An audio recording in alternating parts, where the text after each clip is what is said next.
Forget about the store-bought bottles. Today we're making the ultimate homemade ketchup. Rich, tangy, and packed with real flavor. You already know how to make the perfect crispy fries. Now meet their best friend. Once you try this, there's no going back. Welcome back to Joe's Bistro. We're starting with 800 grams or about 28 ounces of whole peeled tomatoes in their juice. This is the base for our rich texture. Next, half a cup of sugar, that's 100 grams or 3.5 ounces.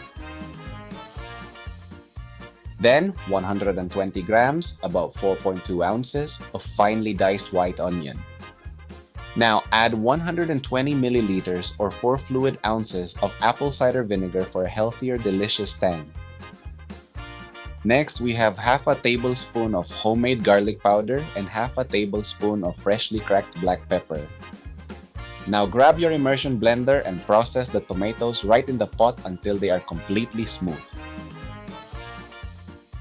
Add the diced onions to the processed tomatoes and blend everything together once more. And here's a quick tip. If you don't have an immersion blender, a regular blender works perfectly. Just add a splash of water to help it run smoothly.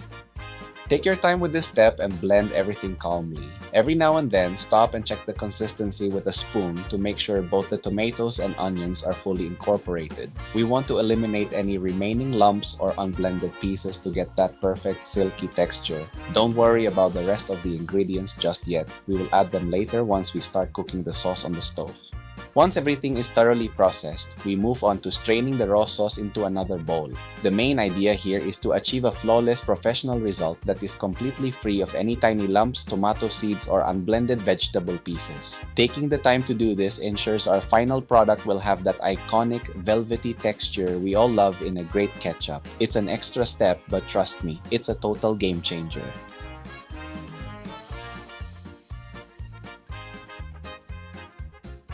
Now that our sauce is perfectly smooth and strained, it's time to pour it right into a pan to start the cooking process. Keep the heat steady as we begin.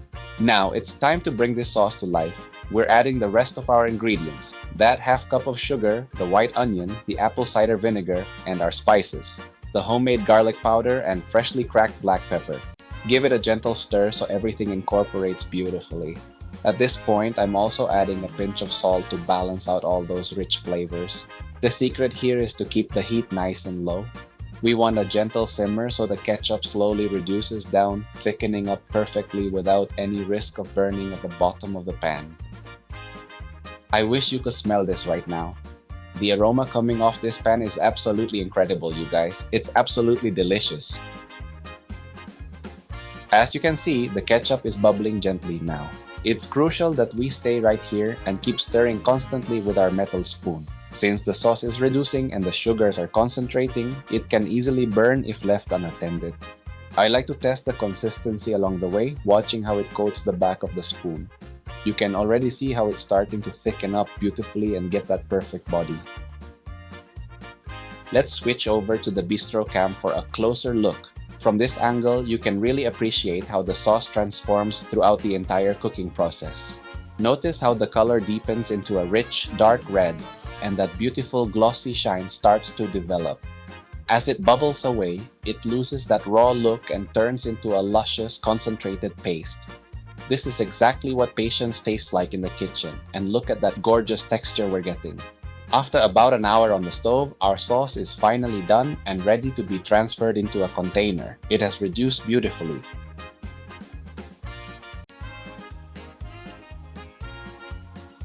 And here's another pro tip to know exactly when your ketchup is ready.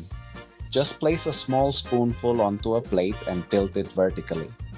If the sauce slides down slowly and thickly without any water separating or running underneath it, your ketchup is absolutely perfect and ready to come off the heat. Now that it has cooled down to room temperature, just look at that gorgeous consistency under the camera. It smells absolutely incredible. The best part is, if you keep this stored in the fridge, it will last you a very long time. And now, it's finally time to taste it. Time for the grand finale. pairing this ketchup with my ultimate homemade French fries. It smells and tastes absolutely delicious. Pro tip, the flavor actually improves even more if you let it rest in the fridge for 24 hours to let the flavors marry. If you enjoyed this recipe, please hit that like button, subscribe to Joe's Bistro, and turn on the notification bell so you never miss a dish. See you in the next one.